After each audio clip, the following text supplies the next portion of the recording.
Evan. Hey, Hello. is Hi, it Austin. Sun? Yeah, I'm Sun. Nice to Sun, meet you nice to guys. meet you. Yeah. Yeah, Wow. thanks for joining us. Hey, John. Thank you. Hi, John. Hi, Austin. So we have three interviewers Howdy, and gang. yeah, and one interviewee. Yeah, that's correct. Yeah, sorry. Hopefully we'll keep this format. I promise we won't grill you or anything. It'll be very casual, but we thought we'd invite the whole Rexel Ventures team. Most of us, that is. Wow. Yeah, I feel very serious now. Yeah. Nice to meet you guys. Yeah, nice to meet you. Likewise. Well, we can do some introductions on our end then, and we'd love to hand it over to you, um, and we can kind of go from there. But I'll kick us off. So, Son, it's really great to meet you. I'm an associate with the team, so my role is mostly sourcing deals and doing due diligence and a lot of networking in that aspect. Um, Austin, do you want to do a quick introduction? Yeah, nice to meet you, Austin Brooks, portfolio manager on the team. So, a big focus of mine is looking at that strategic fit to UNC Health System in our investments. John? Awesome sauce. So nice to meet you, son. John Perez here. I'm managing director with the group. And Evan, do you want me to just tackle UNC Rexel Ventures overview so you don't have to talk so much? That'd be great. I've been talking all day, feels I like. know it. No, really great to get connected, and obviously we're in the UNC family, so it's always fun to meet more folks. So we're Rexel Ventures. We're the you probably gathered this, but we're the corporate venture fund for UNC Health. So what we do is make early stage investments on behalf of the system at large into things that are strategically relevant to us as an organization, and we do that in a couple different buckets. That could be biotech, it could be med tech, it could be digital health, health IT. But the punchline across all of them is, is there a reason for these companies, these products, these technologies to be valuable to either the patient ecosystem, the hospital system at large, our operating margin, et cetera? And do we at UNC feel like we can be strategically valuable to them? Is another flip side. So we're a corporate venture fund. We invest about $2 to $3 million in initial checks, and then 4 to 6 over the life cycle of a deal. And we're pretty active. It's been very fun. The UNC Health ecosystem is a great squad. We've made, what is it, 5 new and a few follow-on investments in just the past year and a half, which has been great. So happy to answer any questions, but at least that'll give you a sense of who we are. Yeah. Hi, everybody. I'm Sun, and I'm the second year MBA student. You got my resume, right? So I really have experience in corporate finance and in tech industry. For example, I worked for Samsung, and I just got an internship in Amazon during this summer. So for the why I have experience in corporate finance, but I always want to expose to VC industries because I feel like when working for VCs, I got exposed to many business, many fields, and learn how to make investment decisions. So that's why I applied for VC intern program in this year, and this is one of the courses I really want to take because every friends who have enrolled in this class speak really highly about the class, and that's why I feel very lucky to have an interview with you guys and hope that everything will be okay at the end. Yeah. No, no, wonderful. And very impressive background. So you have some experience with Samsung and you mentioned Amazon, but why pick Rexel Ventures or UNC as one of the groups you want to work with through this program? Why healthcare and why our group specifically? Yeah, I think um, first of all, I really want to work for a VC firm. So during this list, I think healthcare is a UNC healthcare is really like either the area that I want to look into because the school is have a great reputation for the healthcare. So when I look into your firm, I know that even my prior experience is not really related to healthcare, but I want to expose and to learn more about this field. And of course, healthcare is also the in thing in the US. So um, that's why I think if I have an internship, why don't I look into new things that I can learn the most. Mhm. That's great. I would say it's a bit of a learning curve, but there's a lot of opportunity to learn here. As John mentioned, we do medical devices, so kind of hardware. We do software and services, and also biotech. So is there any specific one of those areas that you would find more interesting or most interesting, or would draw you in a direction over the other?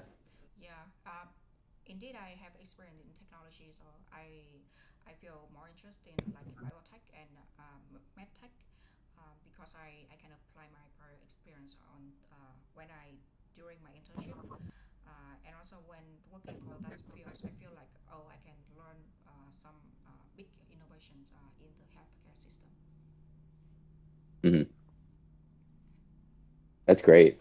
Um, and then in terms, venture capital too can be a little bit of a tricky um, industry. Help us, could you walk us through what you know about the VC industry and maybe the process and going from sourcing a deal to making an investment? Mm-hmm.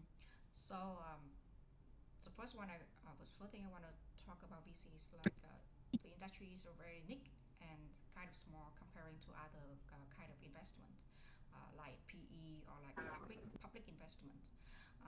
But because I learned CFA as well as I am an MBA student and I got exposure to every kind of investments.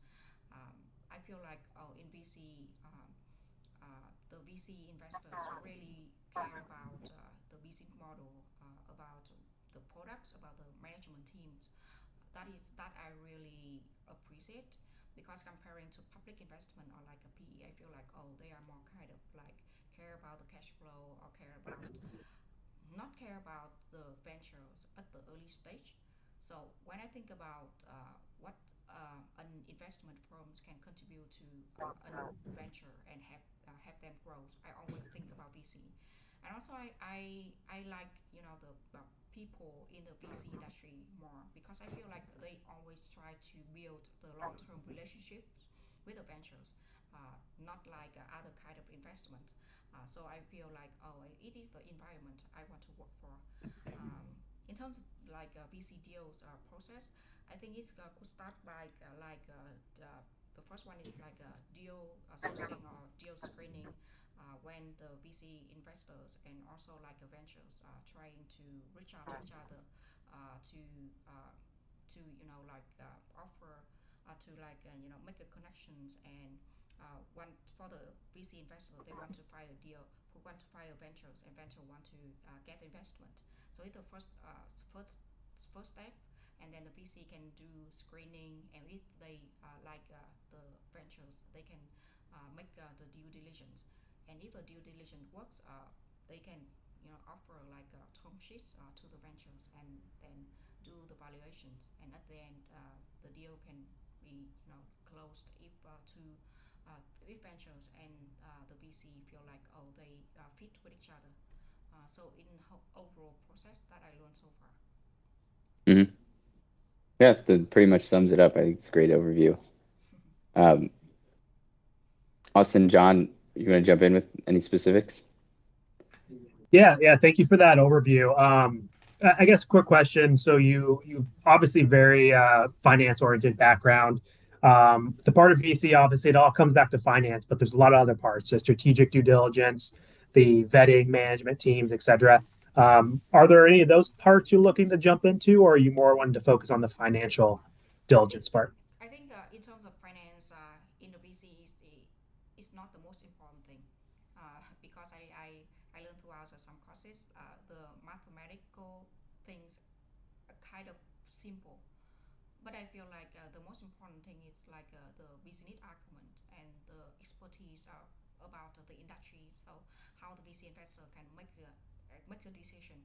It's not 100% based on the financial aspects, but also about the products and about the technology. So that is the thing that I want to learn during my internship. Okay, great. What's the most interesting piece of technology you're seeing these days? What's the most exciting thing around how this world is going to look like in the next 5 to 10 years? Just out of curiosity, because you get a different Yeah, yeah. vantage point than we all do. No, I think definitely AI because it is the in thing now. So I feel like in the next 5 years, if a person does not know about AI, they could be like be not keep up with the trend of the economy. So I feel that because I also interned for Amazon, so AI is the word that I heard a lot throughout my internship. So I feel like everybody needs to care about AI now. Yeah, it'll be like not knowing about the internet. Yeah, yeah, Yeah, definitely. What's the internet? Sorry.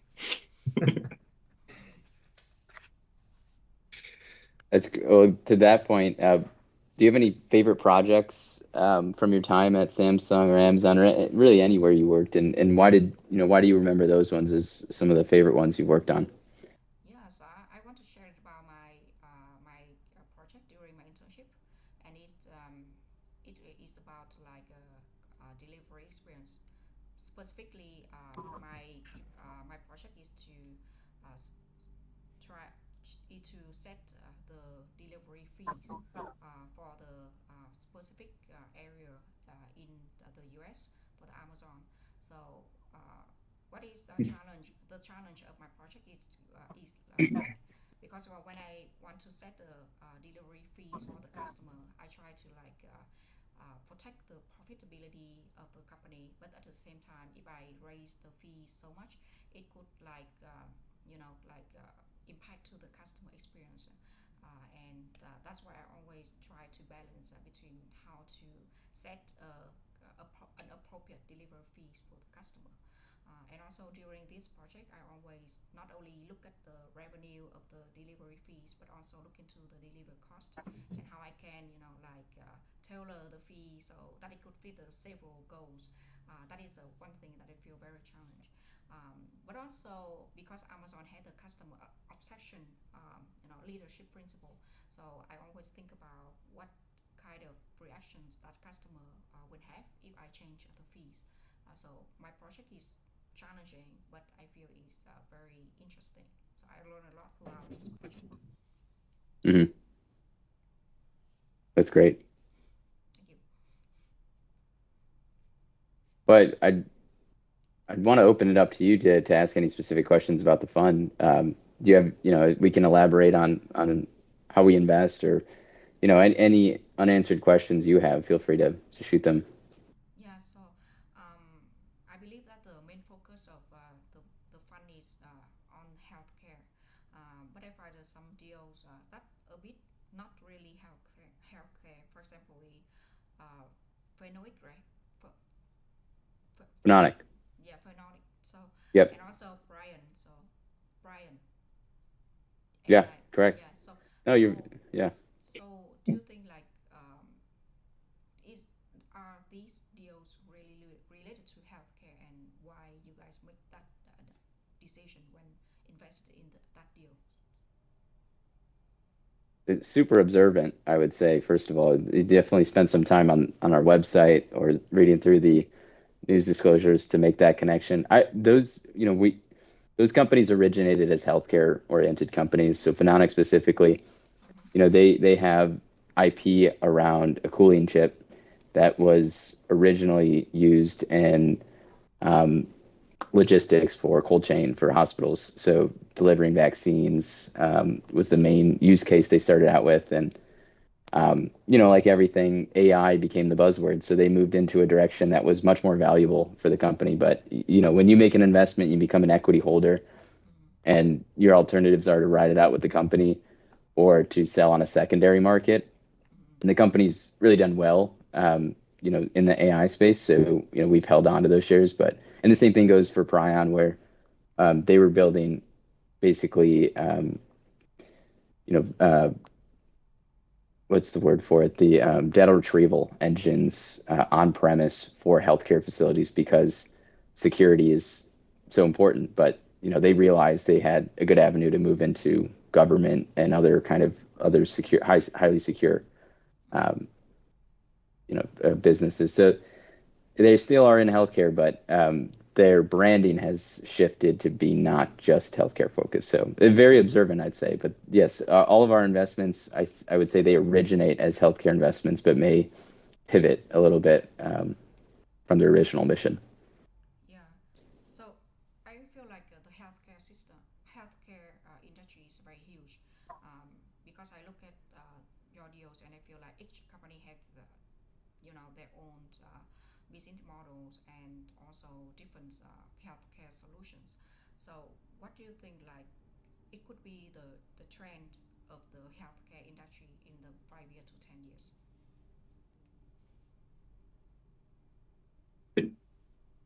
That's your domain, John. Is it? You I don't you know. you can see the future, right? Yeah, Yeah. yeah. I gotta get my crystal ball out. No idea. No, I think it's a really good question. And clearly, you've done your homework, which is awesome. I think maybe I'll answer it in two ways, and then would love Austin and Evan's comments because I think where everything we're trying to do is to understand what those trends are, to look at what the 5 to 10 year trajectory is, so that we can make appropriate investments in things that will be impactful then, right? So that's the whole hullabaloo. And so you hit the nail on the head. I think you mentioned the AI topic. I mean, it's been a buzzword for 5 years now, ever since, or probably less, but still been a buzzword.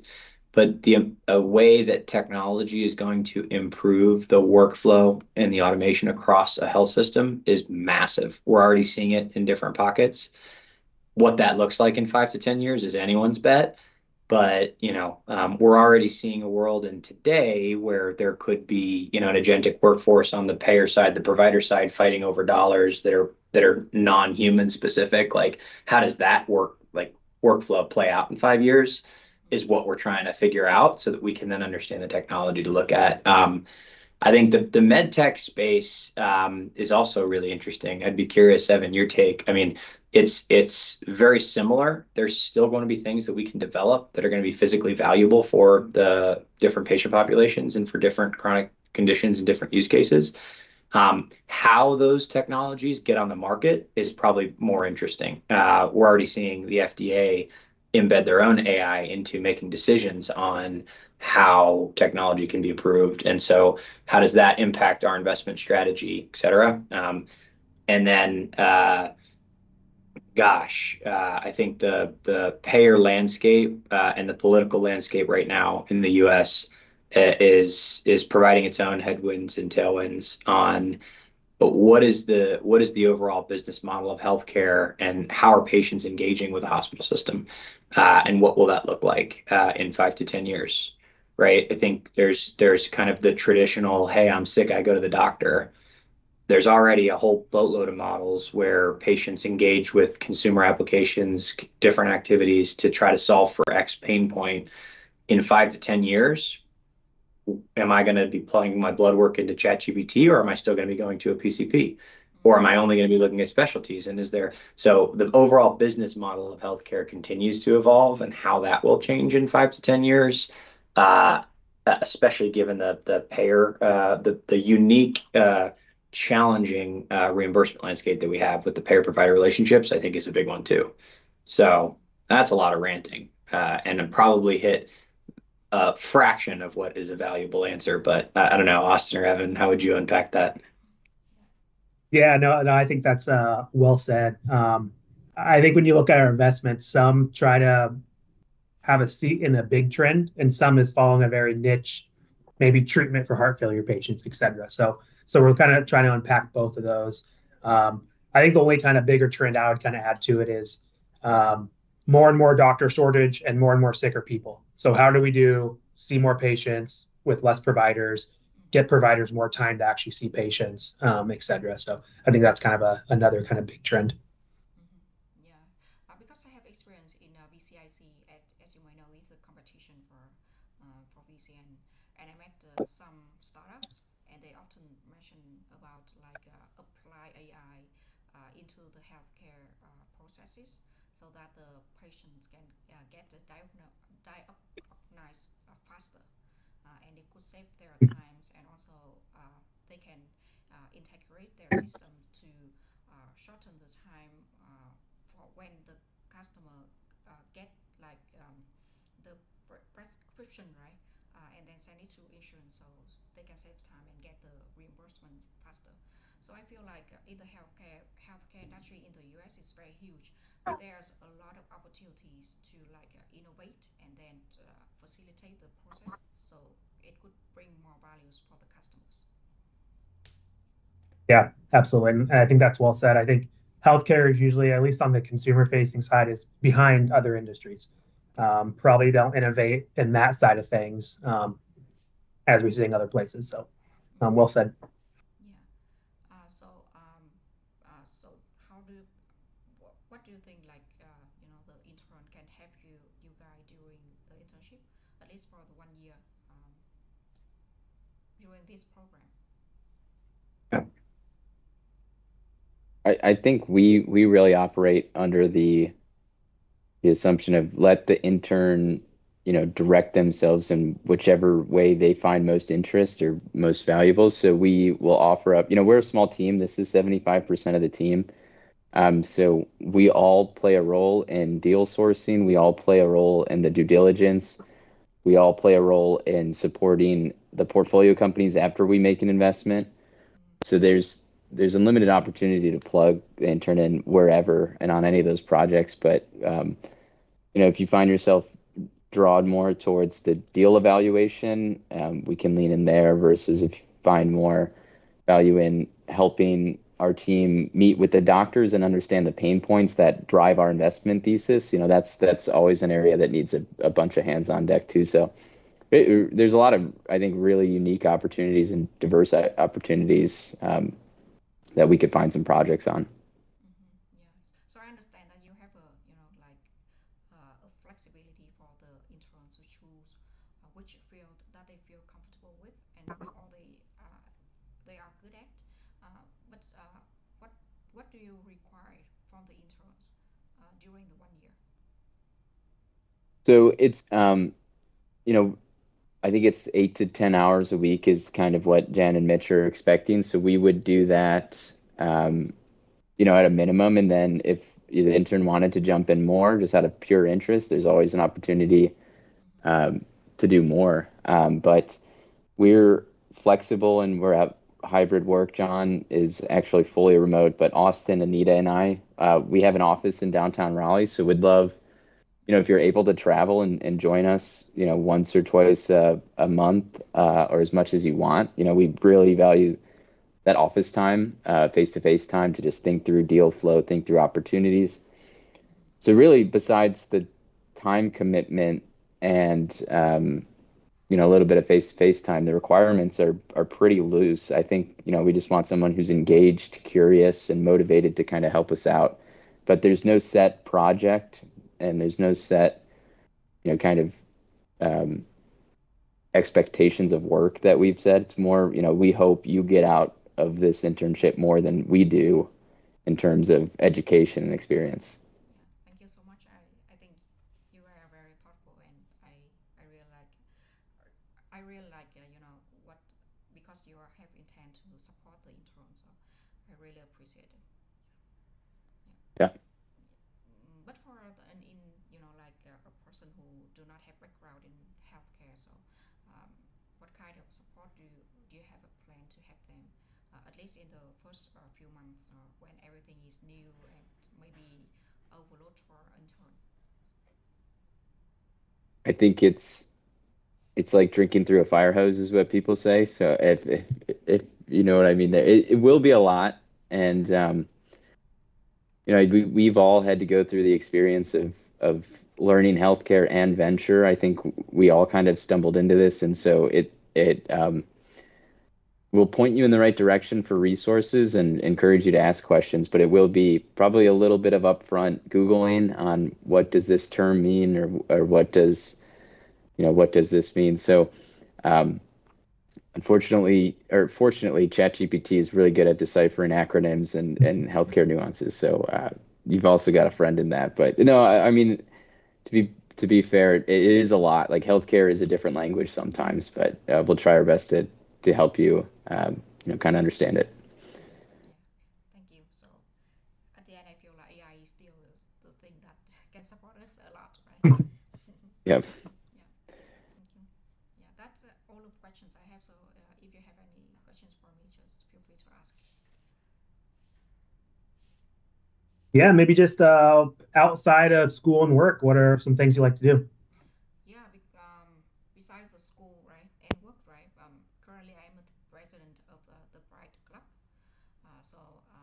Because as you may see on my profile, I am a Romba Fellow.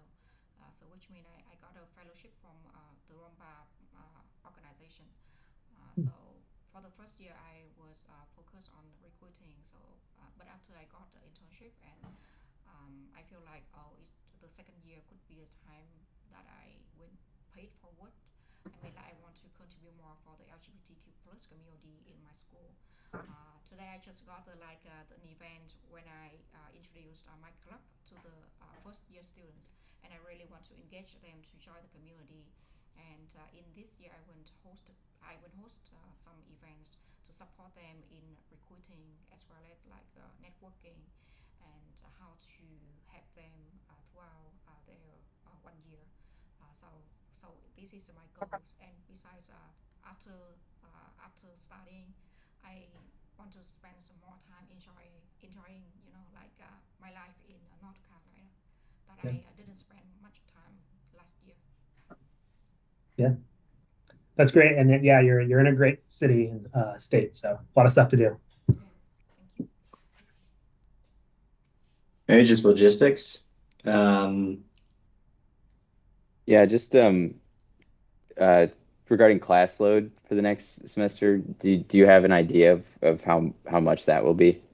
Yes, of course, because I already bid some courses for at least for this semester, and I managed to have five courses per module. So I think everything is manageable. During this month, I just have to study from Tuesday to Thursday. So the rest of the week I'm free. So I think I have a lot of time. And VC intern is really the course that I want to take seriously because I know the more I put into it, the more I can get from it. So that's why I will try my best during my internship. And would you have the ability to come on site? We also have an investment committee meeting every other Friday, which is with our executive team at one of the hospitals, and they help approve our investments. So, um, do you have a car or the ability to be on site a little bit? I do not have a car, but I will try to use maybe buses, and also Okay. I intend to buy an e-bike, so maybe it could help in some location. Yeah. It's not a requirement. It's more, I think, just an added cherry on top for the internship is that kind of exposure to the executive team. So, when you figure out a cool e-bike, you let me know. We're always trying to come up with cool transportation activities. Yeah, thank you so much. yeah, that was it logistics wise. I think no other questions from me, and sounds like no from the team. So, this is great. It's really great getting to know you, son. So, we'll follow up with Jen and Mitch, and hopefully let you know how it goes. But this has been wonderful. Yeah, thank you so much for spending time with me. Yeah, it is so lucky for me that I met 75% of the team, right? Exactly. This is Yeah, it. yeah. Thank you so Yeah. much for spending time with me, and I hope that you would have a great day today. Thank you. Thanks so Thank much. you. Awesome. You too. Yeah, see you later. Bye. Bye. Bye bye.